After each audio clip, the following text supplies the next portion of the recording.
Welcome back to another exciting episode of Screaming Down the Poetic Highway. Episode 11, I believe. This one is going to be titled How to Lose a Human Being, and Happy New Year! Last week I read an entire chapbook because I have many, and this being, well, the end of the month. April is typically poetry month, and there's various challenges. Some I get into, some I don't give a rat's ass about. But anyway, I have more chapbooks and more chapbooks and more chapbooks. So I'm going to read another one for you this week.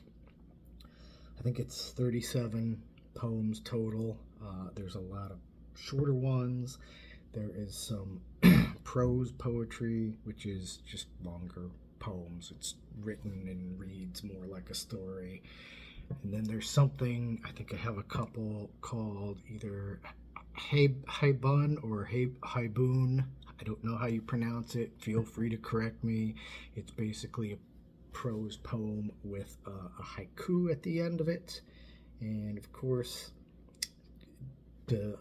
America bastardizes everything. So what you think you know about haiku and haibun and prose and this and that, and throw it out the window because people just take liberties with it. But whatever. I'm gonna go ahead and read another full chapbook, and I'll just jump right into it. Again, some have titles, some don't. This one doesn't. I don't recall a new year I was excited to walk into, starting with the eve before. It was a holiday made for people who could afford to drink and be happy. People who assumed and expected I would have the money to do it over and over again. But I always woke up the next day hungover with an empty wallet. There's nothing new in that. This one has a title, Secret Family Recipe. Now I get it, duh. I sprinkle fuck in everything I write because it's the only spice no poetry dish can do without. A fog rolled through the city streets with the same drowsy energy as a garden slug. The river, with the morning sun reflecting from it, was a golden snake winding through the broken earth. A gangly group of seagulls were floating above the water at the back of a freighter as it pushed slowly upriver, while the rest of the world was furiously trying to become famous. Every morning, when I turn on the shower, I pretend the water is washing away all this negativity, this anger, this defeated/deflated feeling that comes with all things going badly. And most days, it feels like I need the rushing torrent of Niagara Falls rather than this pissy little trickle from an old apartment showerhead. This one's called Morning Brew. I feel like I already named something that, but whatever. I lose track of titles. That's why I hate doing them. Keys, wallet, phone, out the door. Did I lock the door? Down the street. Did I close the fridge? Turn off the oven? I didn't even use the oven. Did I run that red light? Do I have my keys, my wallet, my phone? Another lovely one about the city of Cleveland, which I blow it a lot of shit. I've been here for many years, but winters suck, so. God, this city is ugly when it snows. The skies are gray, the buildings, the roads are gray, the green grass is gray. The blood in my veins runs gray. The walls in my peripheral vision bleed a crooked gray. The human brain can only take so much. Even its gray matter has a slight pinkish hue to it.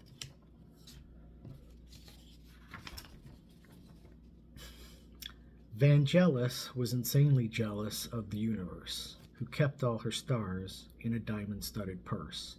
And hospice is nothing more than the waiting room for death, where all the stars go when they huff their last breath. Alright, so first of all, I don't typically do rhyming poems. I have a very small handful of them in my collection. When I do them, I just feel like they work better. So there you go. This one was weird. Vangelis, and I'll explain some of the poems because some of them just may not make sense. But Vangelis I just really like that word, and it apparently was a composer in the 70s who did the music to the original Cosmos, which was really good music. And I just really like that name, so this whole poem was just based on the person's name, which is Vangelis. This one is called This Should Be. And though hell broke free of its chains, there was no fire and brimstone, no burning lava spewing hate or anger into the air, but arose quietly as a fiery orange in the black morning sky, without so much as a whisper. This one, okay, so this is a prose poem, and again, this is, if you look at them, there's not generally line breaks or stanzas or whatever. They read, like I said, like stories. And while I have become more comfortable writing prose poetry, because I have a bunch, that does not mean I've gotten any better at it. All of my stories, they don't have a whole lot of detail, and they're kind of stark, which, obviously is my writing style, but I feel like they need to be written for some reason. His was not the kind of life where if he left for a bit and came back, people would make a fuss. He might get the standard, "How you been?" with his usual reply of, you know. He sometimes wished he had a life where people noticed, but life was too busy itself to notice much of anything. He went from the coffee shop to the gas station, where he purchased $10 in gas and a pack of cigarettes. He stood in a line where nobody noticed him. The same cashier, who had worked the same shift for 5 years, asked, "That all for you?" "That's it," he replied, putting the money for the gas and cigarettes on the counter. He had a deviated septum, which he diagnosed himself simply because he read somewhere one of the signs of a deviated septum was having one nostril bigger than the other. That's what he had, and one more thing no one would notice unless they had reason to look at his nostrils. He had gained a few pounds over the holidays, something he had not noticed himself until one day buttoning his pants, and they seemed rather tight. It happened the next day with another pair of pants, and he thought for a moment, "This is my life now." It wasn't a bad life, just not one worth noticing.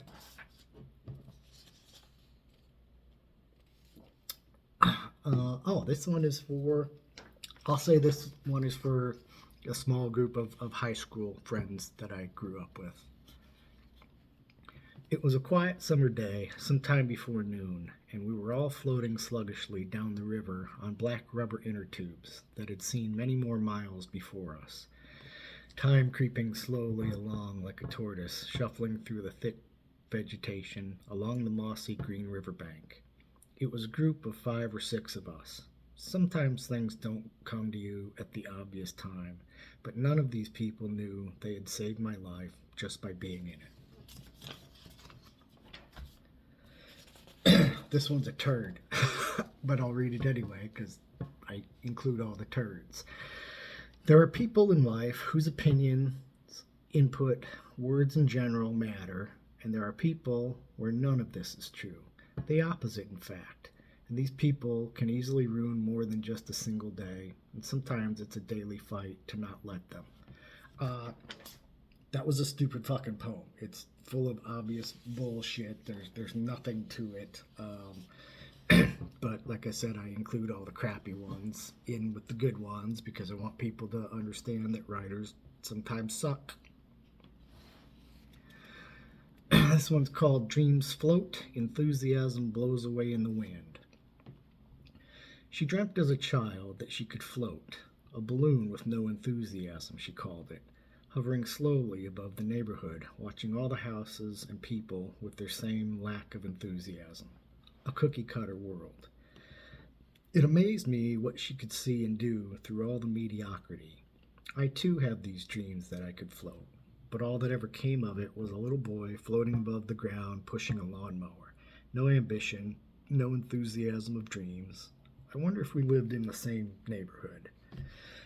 So this one was, so people, sometimes they ask, what's your inspiration? Where do you get your ideas? And sometimes it's other writers. I was in a writing group for a couple years, and this one was based off of one of the people in the group. I'm going to name some people that you don't know because they're not famous, they're not in school books, they're just out there putting their stuff out there for you to read, and you should read it. All you got to do is Google their names, look up their names on Facebook or whatever.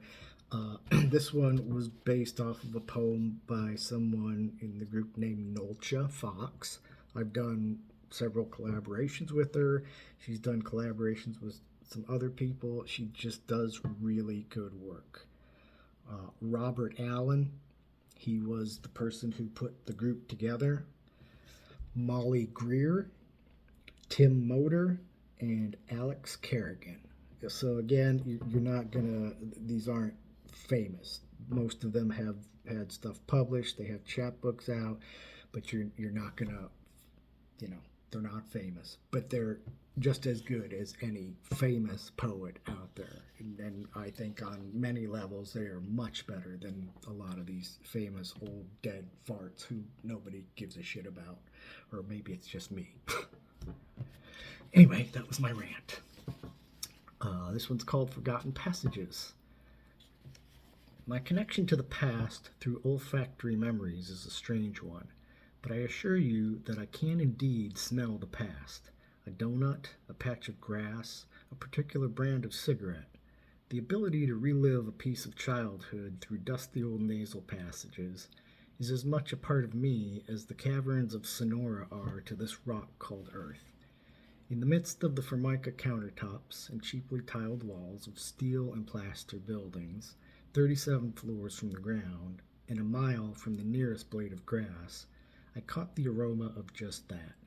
Maybe it was from the backyard or the woods behind our house or a park we visited on a random Saturday, but it was the familiar smell of a patch of grass my childhood feet had run through before, followed by the smoky incense from a Christmas Eve Mass, tracing the passages, settling at last in the soft crevices of my brain. Once in a while I get, I wouldn't say political, but yeah, you figure it out. This one's called Mona Lisa Got Soup in Her Eye, but she can still see the irony. There was an article recently in the news, 2 climate activists advocating for a sustainable food system through soup at the Mona Lisa painting. They shouted, "Art or sustainable food?" Bits of carrot and onion dribbled down the Mona Lisa's smile, trying their hardest to go back to the dirt from which they came. It just wasn't sustainable. Basically, I'm making fun of people that threw soup at a painting because they're bitching about, sustainable food and they're wasting food. So, way to go, activists. This one's called, I like this one. It's called The Call of the Void. Every day it whispers to me, metaphorically speaking, the call of the void. And while I rarely have occasion to stand at the foot of a cliff or bridge staring down thinking I could jump if I wanted to, I do stare out the window at the office. 37 stories down would make a great mess if I were to run headfirst at the glass. But the things I would miss in my freefall, the ugly gray skies, which is only half of the equation. Watching the cars, ass to mouth in traffic, knowing that in at least one of them there is a soul worse off than me. That the elevator ride up to the office, which leaves my brain feeling heavy and defeated on a daily basis, but there is also an elevator ride down at the end of the day. The 1 minute in 156 days a smile comes to my face, the sound of the wind one last time before I realized I could not fly. But I might miss, most of all, the dreams I had where I could. And a little side note at the end is the call of the void is a real thing. It's a term that describes the sudden thought or urge to jump from a high place. It's another prose poem. Sometimes the words just get in the way. Little plastic beads hanging from cheap fishing line. The same beads every hippie had hanging in their basement doorway. I push them aside to move on with my day. They fall back, crashing into into one another, making plastic chatter. Sometimes the words are my third grade bully who enjoyed tormenting me for reasons I never understood. And like from him, there are days I try my best to hide from the words. I may get lucky today, but they will be back again tomorrow, hiding around another corner. Sometimes the words are the hairs on my arms standing straight up after a cold breeze hits, but they aren't really cold, just starved for attention. Sometimes I hold my breath to keep the words from escaping, knowing they don't need to take up space out there in that noisy world. I want to suffocate them, but my lungs aren't as strong as in my youth, and I choke on nothing, gasp for air that isn't there because the space is taken by a mouthful, lungs full of useless words. Sometimes these damn words just want to kill me.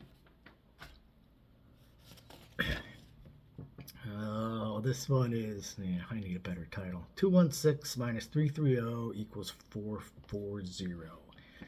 People take pride in the most arbitrary things, a series of numbers attached to our very existence that in some way tell us we matter. They're sewn on pillows, they're heat pressed into our shirts, tattooed in ink on our various body parts. They're to let people know who we are and that we are better than the others. Hey buddy, where are you? I'm in the 216. Where the fuck are you? Oh, well, I'm in the 440. Does that mean we can't be friends anymore? Most definitely not. I don't know, that was just a little rag on the... Look, I don't hate where I live. I've been in Cleveland for a long time, and it's got its good points and its bad points. I just don't go gaga over, phone numbers written on a shirt or a pillow or whatever. Area codes, that's what I was trying to think of. So, there you go. What did you expect for $500? My body is an 85 Renault Alliance. Most days it's a bumpy ride. My shocks and struts horribly worn. Old bone against old bone. On cold days, my doors, my fingers, my fists won't close. It takes hours for the heat to kick in. It sounds a little whiny as it's warming up, but somehow, in all this time, has never failed to start on the first try, usually after some coaxing and kind words. Come on, baby, you can do it. I have faith. It's true what they say. We start to depreciate in value the minute we slide out of the womb. So yes, at one point in my life, I did in fact own a 1985 Renault Alliance, a little French shitbox that nothing on this car worked, but there wasn't a day that it didn't start. And I had it for a short time, but this one is, this one's more of a surreal one, so take it however you want. With every snowflake that touches the ground, death follows, death follows, death follows. As the snow piles up all around, death piles up, death piles up, death piles up. I try to stop it. I close my eyes, pretending it isn't there, but death falls.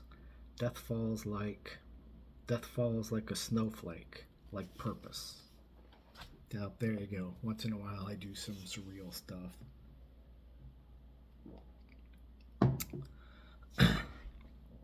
Many is the time I sit staring at a computer screen or a pile of papers needing my attention, or the red flag of a task, some seemingly urgent task, asking myself, what are you looking for? What everyone else is looking for. Happiness, I think, but I don't even know what happiness is to look at all.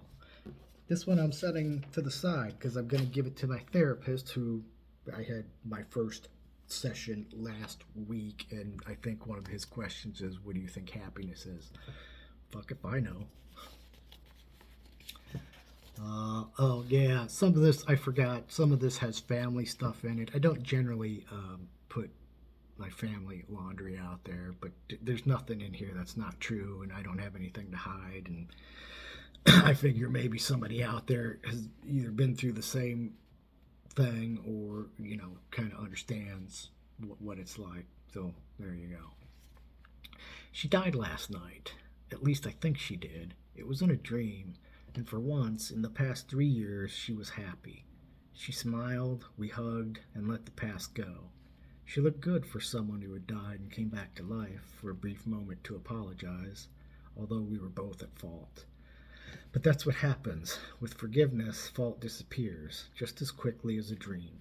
I didn't even mind that she had to wait until she died to be a decent human being. And this dream, even if only a dream, was filled with life, filled with color, filled with energy. All those things I haven't seen or felt in a good 20 years. This is another prose. It's called 4 Hours to Cleveland.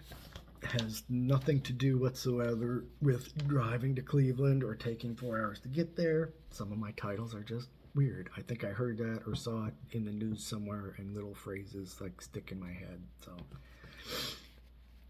Suddenly, the smell of nursing home food filled my nose, comforting yet repulsive at the same time. The smell of canned, boiled vegetables, meatloaf that could have very well also been from a can, with a spoonful of powdered gravy on top. It's not glamorous, sitting in a wheelchair, staring at faded white walls illuminated by the false light of outdated fluorescent light bulbs, a prisoner of your own mind, unable to utter a single word to tell people exactly what kind of hell you are in. It's not glamorous, to be a minimum wage kitchen cook whose job it is every single day to open a number 10 can of Brussels sprouts, pour them into a metal pan, and heat them in an oven until they are barely warm by institutional health code standards, and mushy enough to suck through a straw. It's not glamorous, to be a nurse whose sole purpose is to walk into your sterile white room and wipe your ass because the nurse who was supposed to do it has 4 other people ahead of you, and each one is ultimately worse off. It's not glamorous, I know, this fucking city in winter where everything that shows the slightest sign of life is covered in a cold, hard blanket of white. And that is the cold, hard truth, that anything of value dies, gets covered up, kicked around, and forgotten about until spring, sometimes forgotten altogether. Okay, so this one is the Haibun. Again, it's prose with a little haiku at the end, and you probably won't know where the haiku is unless I pause, which I may or may not. The cave was dimly lit and smelled like gutted fish. It would be easy for anyone to get lost, except this cave, with the many jagged tunnels and caverns, was the dark space inside my head reserved for memories. More specifically, the memories no one wants to remember. I knew this cave well, having spent most of my waking life wandering its cold, echoey channels. That time in 3rd grade, the other kids laughed at me, and that other time, and the other, I don't remember what they were laughing about. I just remembered they laughed. And these memories hang down from the cave ceiling in great uneven columns. I've tried to knock them down with my bare hands, but they are solid throughout. The sound of my fist slapping the wet, mossy surface echoes on forever. Only I know how far this cave goes, and it goes back 50 million years. For every stalactite of unwanted memories I manage to knock away, 10 more crawl from the cave ceiling. Some reach up from the rocky floor, and sometimes they touch each other, blocking my path altogether. Eocene memories, cold to the touch, unforgiving, laughing at me still. This one's a shorter prose poem, The Unexpected Friend. Listen, I know you're sick of it. The dark thoughts, depressive words. Believe me, I am too. I don't go looking for them. They just find me. They're like that person in your life who's not a friend, but you don't actively make plans with them. They just show up or come around unexpectedly to make noise. That low hum of water knocking through the radiator pipes in your old house kind of noise. That annoying nerd laugh from some bad 80s comedy, and you've tried so hard to forget the whole decade. But anyway, the depression thing has become tiresome, I know. You've got your own problems. All I ever write about is sadness, oppression, and financial disparity. Unless you like that kind of stuff. Do you? You must, because 16 of you keep coming back. It's 3 o'clock on a Saturday afternoon, and nothing needs to be done. I have run all the errands, bought groceries, and 2 bars of soap. The oil change went quicker than expected. Nothing else needs to be done. So I sit in the apartment, sun blaring through the blinds directly in my line of sight, listening to the cars go back and forth. I decide to read a little, a book called Good Poems for Hard Times. They weren't really that good. This, right now, feels like the hardest time, as I become sleepy from the Italian olive roll I've just eaten. Oh, the carbs, the carbs. I will lie down for a nap because I can, as the sun beats through the slats, blinding my other eye. Holy crap, there's quite a bit more. I'm drawn to the poetry of childhood memories. I write so much of it myself. It just seems rather unfair we've been given the ability to remember all these little things from when we were little ourselves, but never given the ability to go back there once in a while. I'm drawn to these pieces of what used to be. I travel frequently the dirty highways, snaking around the steel mills, soaring under the decrepit bridges that carry the trains, covered in colorful graffiti. A masterpiece, really. Man, I'm really tripping up on some of this stuff. I'm not used to reading out loud longer poems. And, this is a 2-pager, so fuck me. Oh, God. Okay, so this is horrible. It's called Generic. I was trying to write from the point of view of a child who didn't know big words or kind of like what's his name, Ralphie in A Christmas Story, and I don't think it turned out so well, but you can tell me. That's fine. Throw it in the comments. Tell me it's a piece of shit. I'm okay with that.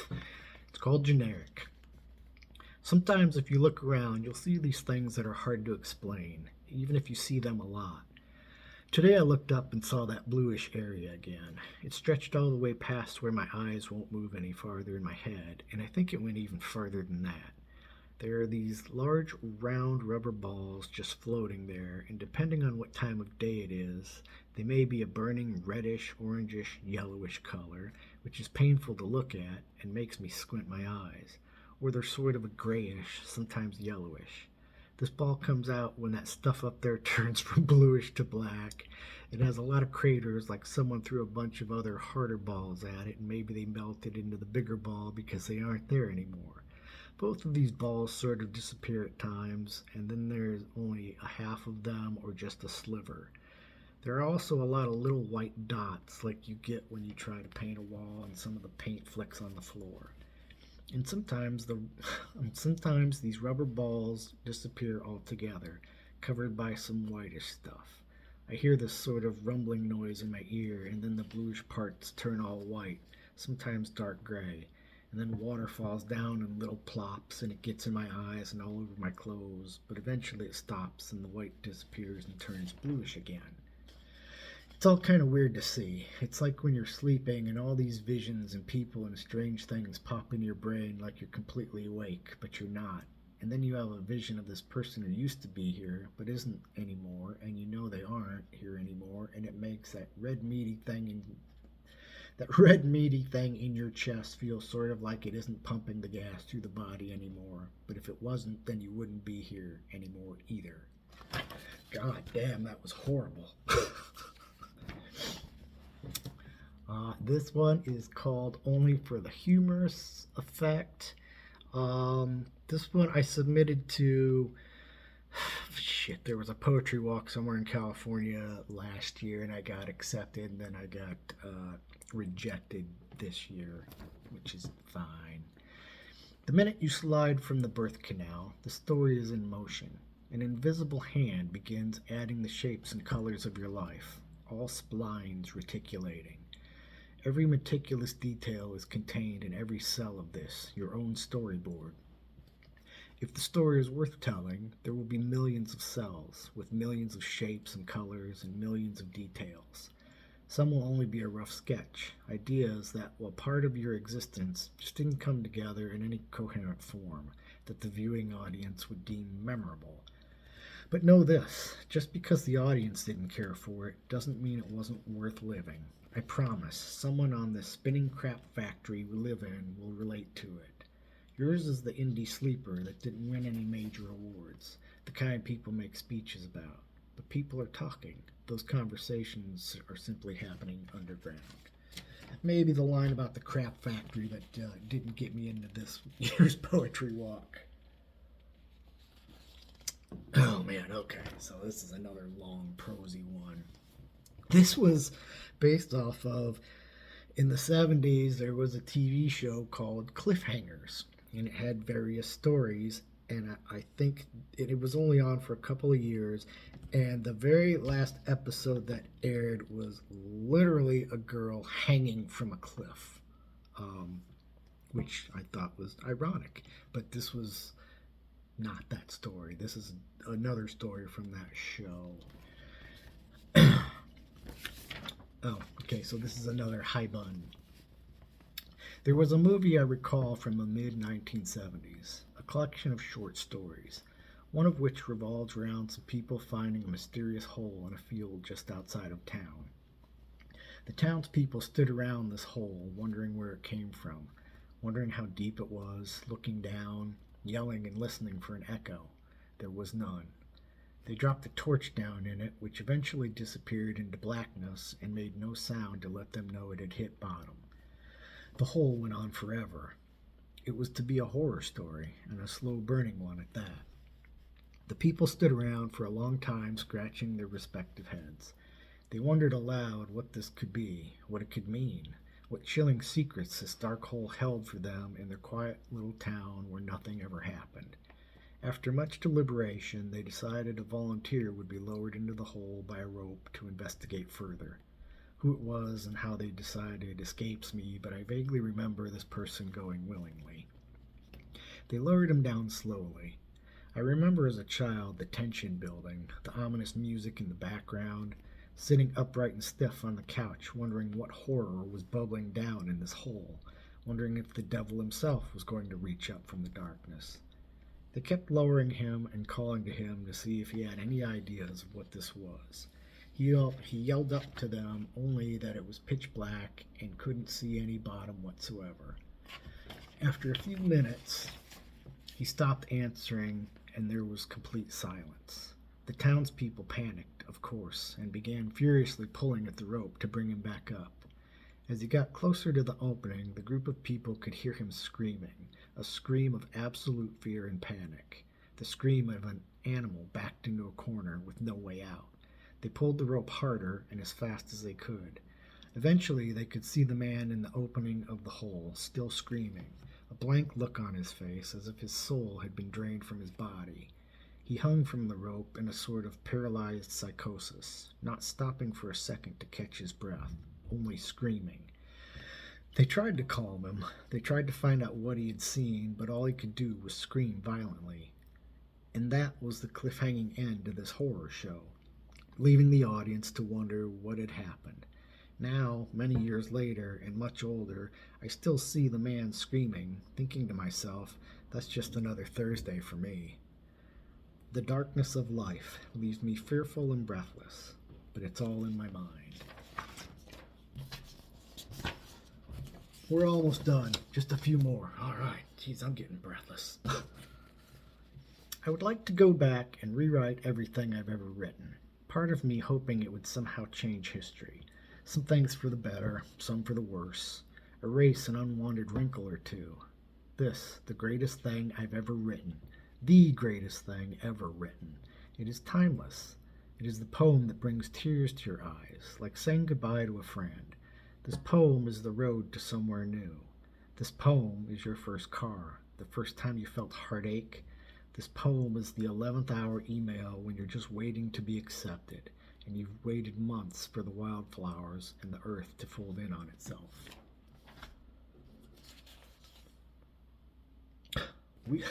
Week-long search for missing peacock is over. I think this was another news story. Another wild bird running loose in the news. For some reason, the article referenced the feathery bird as invasive, but as I turn my attention to other news, it seems our last president was an asshole. The current president is a ghost. Some billionaire's daddy hit someone else in the face. There is a war in almost every corner of the world, and there is a struggle in my mind as to why a colorful bird is the invasive story. Oh, this one's short and sweet. You think you're better than me because you know how chopsticks work? Fuck off. I'm uncomfortable in my own skin, in my own clothes. In this chair, I shift restlessly, wound too tight.